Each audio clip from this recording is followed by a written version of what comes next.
O que você viu nesse peão? Ah, ele é tão bonito, mas é um João ninguém. Não vai suportá-lo como o Sérgio não suportou a imunda. Não suportou porque você fez com que acontecesse isso. Mas no meu caso não vai acontecer. Por que não? Eu não vou permitir. Tem tanto medo de ficar solteira? Tudo é muito sério. Pelo menos procure um pretendente da capital. Eu gosto dele. Tá me dando nojo, Antonieta? Ah, por favor, não dramatize. E você já sabe. É melhor se acostumar com a ideia de que vou me casar com você. Outra mão para se repuxar, amigo? Eu não tenho plano. Pode assinar uma promessa. E vão aceitar? É claro que sim. Não precisa.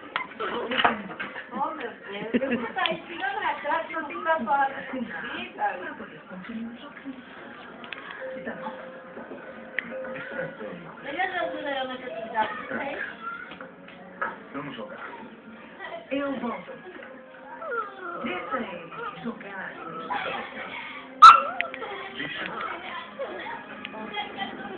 Renato Santibani já vai assinar a primeira promessa. Isso mesmo. Faça ele apostar alto, não importa a quantia que pedir. Eu darei.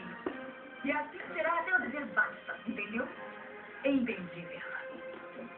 E o filho dele não vem?